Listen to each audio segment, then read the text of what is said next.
Approved agad for the second time na nag-reloan ako sa application na ito. Buo mong marireceive ang loan. Napakabilis, wala pang 2 minutes. Approve agad ang loan. So, ayan po. So, welcome back again sa aking YouTube channel. So, for today's video nga po mga lalabs ko. So, part 3 po ng ating pong pangungutang dito kay MyPera na kung saan po is ura-urada, approve kagad for the second time na nag-loan ako. Kaya naman this time, papakita ko po sa inyo kung may mga changes ba doon sa mga deductions na binigay niya, kung tumaas ba yung offer nila sa akin, and then makita mo rin kung how long yung offer nila na loan term doon sa loan amount na binigay nila sa akin. Interested ka po na malaman ang lahat na ito, panoorin po ang video na ito hanggang dulo para magkaroon ka po ng idea. And at the same time, maging aware ka na ganito yung sistema ng kanila pong pagpapautang. Kung bago pa lang po dito sa aking YouTube channel, meron po tayo ditong Pamini Gcash giveaway. Mechanics ko lamang po dito is isusubscribe mo lang ang aking YouTube channel, ilalike mo rin ang video na ito, and i-comment mo po dyan sa ating comment section ang hashtag word of the day na makikita nyo sa loob ng video na ito. Ang unang makapag-comment ng tamang word of the day, ang siya pong makakatanggap ng 50 pesos mini Gcash giveaway. Gagawin mo lang po, isipipiin mo ako sa aking Facebook page para agad-agad maklaim mo ang iyong mini Gcash giveaway. And every end of the month naman, same mechanics po yan. 5 lucky viewers na makakapag-comment ng tamang word of the day ang makakatanggap naman ng 100 pesos each.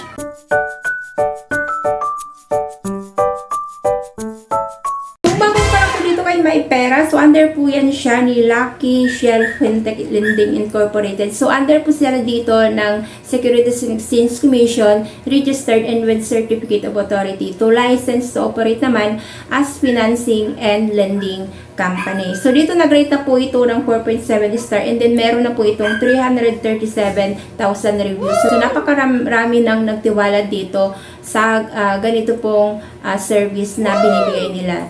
So, ayan na nga po. So, dito po si MyPera is nag-approve po siya dito from 1,000 up to 100,000 pesos. So, fast disbursement, no delays. So, dito buo mo pong marireceive ang loan dito. Kahit na ikaw first timer or for the second time na magre-repeat loan ka dito. So, buo nilang binibigay ang iyo pong loan approval via Gcash po yan. And kailangan mo lang po is 18 years old ka. Kailangan meron kang one government valid ID and active cellphone number with Gcash account na sarili mo. Dahil doon po nila agad-agad dinidisburse ang iyo pong amount. And then dito po kay MyPera, so nag-auto-approve po ito. So kung ikaw ay urgently nangangailangan ka ng pera for emergency need mo, so pwede mo po itong subukan si MyPera para makita mo, ma-offeran ka niya kaagad ng pera, which is na dinidisburse nila kaagad sa iyong Gcash account kapag ka ikaw ay qualified doon sa mga requirements na hinihingi nila. Part 2 ng ating video, pinakita ko na po dyan kung paano nga ba mag-repay ng loan dito kay MyPera. So, via Gcash po yun. Kukuha ka lang po ng reference number mismo doon po sa MyPera application. Ikakopy mo lang po yun doon, and then ipipaste mo kapag ka magbabayad ka na Gcash. So, after po nyan mga lalabs nga po na makapag-repay ka doon sa kanila, agad-agad nagpa-pop up kagad or binibigyan ka na kagad nila ng offer. So, nandun mismo yun doon sa application nila. So, after mo na mag-repay, babalik ka doon sa application nila para i-check kung na-full pay mo na ba yung amount mo or yung loan mo dito sa kanila. For that day din, nakapag-repay ka, makikita mo doon kagad sa application nila. Pwede ka na ulit na mag-reloan. So, ayan dito. Ito nga po yung ginawa ko after na makapagbayad po ako sa Gcash. So, back to application po ako ng MyPera. And then, doon nga po, nakita ko, pagbukas ko pa lang ng account ko sa kanila, ayan, nakita ko, loan amount or total loan is 1,400. So, ito yung second time na mangutang ako dito. And then, in-approve nila ako for 1,400 pesos. So, napag-isip ko naman, kasi nung unang in-approve niya ako dito is 600 pesos. And then second time, in-approve niya ako is 1,400. So, ibig sabihin, nag-increase siya ng 800 pesos. So, medyo okay naman na siyang hiramin. Same method, so GCash pa rin yung nilagay ko na receiving method. And then dito, so pinakita nga din po nila. Binigyan mo rin niya ako ng 2 schedules. So, yung first schedule ko is March 13, 2024, which is na 1,988 ang repayment ko sa kanila. And then yung second installment ko is on July 9, 2024, which is na 42 pesos na lang. In March 13, ibig sabihin is after 7 days ulit yung binigay nila na loan term sa akin. So, walang adjustment or hindi man lang tumaas ng ilang days yung loan term na binigay nila. So, same as first time ko na magngutang dito na 7 days, ngayon for the second time is 7 days ulit yung binigay nila na loan term. Details of fees. So, interest niya is 14 pesos. So, service fee is 266 and then management fee is 350. So, nung tinutal ko naman yung deductions nila, ayan, so 14 plus 266 plus 350 is umabot po siya ng 630. 630 total deductions. So, ito mga lalabas ko, so, ayan, malinaw na for the second time na in-approve ako nila dito, is binigyan nila ulit ako ng 7 days only na loan term. So, after 1 week, kailangan ko kaagad ibalik 1,988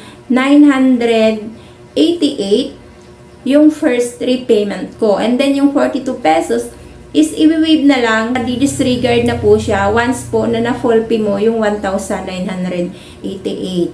So, sa 1/4 na na-receive ko is nagkaroon ako ng interest or nagtumubo sila ng 630.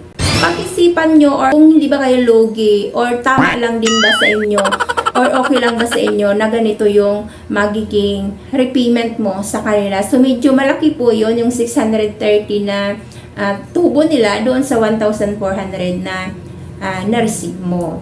So, ayan po mga lalabs ko. So, it's up to you na po. Decision nyo na po yan or pag-isipan nyo po muna bago kayo dito mag-confirm or bago nyo i-click yung borrow immediately. Dahil once po na na-click nyo na po itong borrow immediately, auto-approve na po yun, agad-agad papasok po yan sa inyo pong GCash account. So, hindi ka na po dito makakatanggi, hindi mo na po mahihindian dahil ora-orada is pumapasok agad ito sa GCash account nyo. So, kaya naman, pinapaalala natin kagad na pag-isipan nyo, pag-aralan nyo, bago po kayo dito mag-commit para hindi po kayo dito magkaroon ng penalty dahil after 7 days lang po yan yung repayment mo dito, kailangan buo na yon dahil meron na po kagad ng penalty po yan kinabukasan na hindi kayo nakapagbayad dito doon po sa due date nyo. Saka na po yan dyan papasok yung mga ahente nila nagpa-follow up ng inyo pong utang. Papasok na po yan dyan yung maging problem po natin in case po na hindi po natin masunod yung repayment period nyo dito. So, ayan na po muna mga lalabs ko. So, sana naman po naintindihan nyo at nagkaroon kayo ng idea kung paano nga ba dito mangutang, kung paano nga ba sistema ng pagpapautang dito ni MyPera. So, dito buo mo ma-receive ang loan, but then dito po for the second time na na-approve ako is 7 days ulit. So, hindi humaba o hindi nadagdagan yung days ng loan term na binigay nila sa akin. So, after 7 days pa rin. So, medyo mabigat po yon para sa akin. Kaya naman, kayo po, pag-isipan nyo, para po at the end of the day, wala po kayong pagsisihan na hindi nyo sisihin na nakapangutang po kayo dito kay MyPera. So, ayan na po mga lalabs ko. So, sana po nakatulong yung video na ito. Marami pong salamat for tuning in for now. God bless po. Bye-bye!